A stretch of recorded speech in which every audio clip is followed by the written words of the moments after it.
Paytm finally भारतीय share बाजार पर लिस्ट हुआ है। 2150 के इशू प्राइस के मुकाबले थोड़ी सी हल्की या मध्यम लिस्टिंग हुई है, लेकिन इतिहास रचा है। एक डिजिटल कंपनी ने एक बार फिर भारतीय बाजार में। मेरे साथ है पेटीएम के विजय शेखर शर्मा और साथ ही साथ कंपनी के ग्रुप सीएफओ मधुर देवरा। आप दोनों का ही स्वागत है। कांग्रेचुलेशंस लिस्टिंग के लिए। विजय, मुझे याद है कुछ साल पहले जब आपसे बात हुई थी और ये एक सपना था कि पेटीएम किसी दिन एक लिस्टेड एंटिटी रहेगी, तब आप चर्चा करते थे कि शायद नैस्डैक पर लिस्ट होना पड़े, लेकिन आज बीएसई में आपने वो घंटी बजाई और काफी इमोशनल भी हुए आप। मैं आशा, फर्स्ट ऑफ ऑल धन्यवाद, and it's home to come here and talk about it. और मुझे बहुत अच्छा लग रहा है कि हम उस बारे में बात कर रहे हैं जो आपको याद है, क्योंकि मैं ये मानता हूँ कि एक टेक्नोलॉजी एंटरप्रेन्योर की जो एम्बिशन होती है वो एक तरीके की इस तरह से होती है कि आपका एक्नॉलेजमेंट यूएस में जाके ही मिलता है। मतलब आप समझिए तो यूएस के स्टॉक मार्केट, यूएस के इन्वेस्टर्स और वो सब होते हैं। तो एक तरीके से हमारी बिजनेस चलाते हम चाहे इंडिया में से हैं और इंडिया के कस्टमर्स के लिए, लेकिन हमें सेल एक्चुअली एक यूएस इन्वेस्टर्स को करना पड़ता है। ऑब्वियसली हमारे कस्टमर तो इंडिया के ही हैं, लेकिन मैं आज एक बात कह सकता हूँ कि हमारे देश में जो अपॉर्चुनिटी है ना सिर्फ ऑब्वियसली कस्टमर्स को सर्व करने की, बट इंडिया के स्टॉक मार्केट में आके लिस्ट करके और जो एक अपॉर्चुनिटी है इंडियन स्टॉक और इंडियन कैपिटल मार्केट की, वो अंडर एस्टिमेटेड है। देखिए, एक दिन था जब हम यूएस जाने की बात कर रहे थे, नैस्डैक लिस्टिंग की बात कर रहे थे, और आज मैं ये कह सकता हूँ हमें बहुत फख्र है इस बात का कि हम भारत में अपनी कंपनी को लिस्ट करवा पाए, भारतीय शेयर होल्डर्स को अपने साथ लेके आ पाए। और भारत के मैं बताऊं तो आपको पता होगा कि हमारे पास 1 मिलियन यानी 10 लाख शेयर होल्डर आए हैं, 10,000 से भी ज्यादा शेयर होल्डर आए हैं। तो वो बहुत ही इलेटेड फीलिंग है। मतलब पहले मैं क्या करता था कि आईटी सर्विस कंपनी में क्यों काम करो, किसी बैंक, यूरोपियन बैंक के किसी सॉफ्टवेयर को आप सर्विस कर रहे हो, क्या जिंदगी वेस्ट कर रहे हो अपनी। तो इसलिए मैं इंडिया में रह गया था कि इंडिया में ही कुछ बनाएंगे। अब अगर आप दूसरी तरफ से देखो तो मैं कहता कि आपने मेहनत करी, किसी दूसरे कंट्री के, किसी दूसरे पेंशन फंड के आप गेन दे रहे हो या कुछ भी कर रहे हो, वर्सेस आज हम अपने देश के नागरिकों के लिए, देश के शेयर होल्डर्स के लिए कुछ कर पाएंगे। तो मेरे लिए एक तरीके से वो दिन है जिस दिन मैं एक फख्र के साथ कह सकता हूँ कि it is proud to be in India and proud to be Indian. And जो कहते हैं कि इंडिया में ये सब चीजें बड़े नाम वाले लोग ही कर सकते हैं, यू नो, द बड़े नाम वाले। तो मतलब एक बहुत ही शर्मा जी के बेटे ने कर दिखाया। Well, nice way of saying it. अच्छा कह रहे हो आप कि शर्मा एक बहुत कॉमन नेम है जी। तो मैं कहता हूँ कि अपने कॉमन सरनेम का आज से ज्यादा फक्र कभी पहले नहीं, ये कह सकते।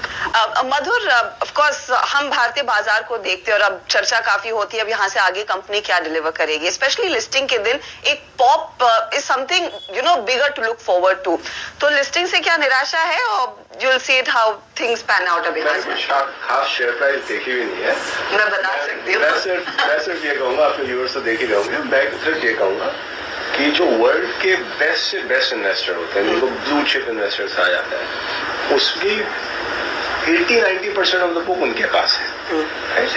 एंड उन्होंने इतना सपोर्ट दिखाया है, एक तरफ तो उनका सपोर्ट और दूसरी तरफ इंडिया के रिटेल शेयर होल्डर्स का सपोर्ट, जो आपने देखा ही होगा बुक बिल्डिंग में एंड ऑल दैट। वो पेटीएम के ब्रांड को से इतना एसोसिएट करते हैं, तो वो जो 2 शेयर होल्डर्स हैं उनकी तरफ हमारी रिस्पॉन्सिबिलिटी है, उनके लिए हम बहुत अच्छा काम करेंगे। एंड चाहे आज हो, चाहे 1 क्वार्टर में हो, चाहे 2 क्वार्टर में हो, वो हमारा परफॉर्मेंस देखते रहेंगे और उनको हमें लगता है कि अच्छा लगेगा कि पेटीएम वाले बहुत मेहनत से काम करते हैं। मैं इनफैक्ट सब्सक्रिप्शन आंकड़े जब देख रही थी, खासतौर से QIB बुक जो भरी, उसमें FIIs ने ज्यादा निवेश किया है। परहैप्स डोमेस्टिक इन्वेस्टर्स ने उतना पार्टिसिपेट नहीं किया जितना शायद उम्मीद थी। तो क्या अभी भी आपको लग रहा है कि ये मॉडल ज्यादा विदेशी निवेशक बेहतर समझ पा रहे हैं वर्सेस दी इंडियंस, और उसको क्या एक्सप्लेन करने में आप लोगों को और मेहनत करनी पड़ेगी? कुछ इंडियन फंड्स हैं, एंकर ब्राउन में बहुत बड़े इन्वेस्टमेंट किए थे, जितना इतना बड़ा इन्वेस्टमेंट जो आज तक कभी IPO में हुआ नहीं है।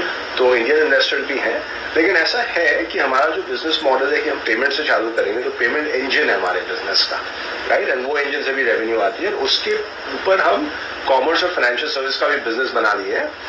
तो वो जो मॉडल है वो यूएस में और दूसरी कंट्रीज में ऑलरेडी कोई कंपनीज ने कर दिया है। तो अगर आप वो कंपनी के शेयर होल्डर थे 5 साल, 10 साल, 15 साल पहले, और आपने देखा है कि यार ये कंपनी जब इस स्टेज पे होती है तो 5 साल बाद, 10 साल बाद बहुत बड़ी बन सकती है, तो हो सकता है उनको थोड़ा ज्यादा शुरू में कॉन्फिडेंस आ जाता है। उन्हें ऐसा लगता है कि अच्छा ये तो इनका अच्छा चलने लग गया है, अभी ये बहुत बड़ा हो सकता है। तो हो सकता है कि थोड़ा सा ऐसा डिफरेंस हो। इंडियन इन्वेस्टर भी बहुत स्मार्ट है, इंडियन म्यूचुअल फंड्स बहुत बड़े हैं और बहुत स्मार्ट है, हमने सबसे बातें की है, लेकिन हो सकता है वो थोड़ा दूसरा देखते हो सकता है वो 6 महीने 12 महीने बाद देखें कि देखिए इनका लेंडिंग बड़ा हो गया है, इनका इंश्योरेंस बड़ा हो गया है, वो देखेंगे, वो आएंगे। लेकिन ऐसा है कि फॉरेन फंड्स थोड़ा सा जल्दी समझ पाते हैं। विजय, लेकिन अब क्योंकि ये स्टोरी अब लिस्टेड है और ज्यादा लोग इसको एनालाइज करेंगे, इस पर टिप्पणी करेंगे, मुझे बताइए अब आपका कोर बिजनेस ग्रोथ कहां पर आएगी? क्योंकि आप कॉमर्स में रह चुके हैं, वॉलेट इज मोस्ट इंपॉर्टेंट और वही आपका ब्रांड बना है, तो ग्रोथ कहां से आएगी? रिटेल निवेशक अगर इस कंपनी को और समझना चाहे। दो तरह की ग्रोथ है। एक तो हमारे प्लेटफॉर्म की ग्रोथ होती है जब ज्यादा ग्राहक और ज्यादा दुकानदार हमारे से पेमेंट सर्विस लेते हैं, वो हमारे लिए actually even more than revenue growth matter करती है।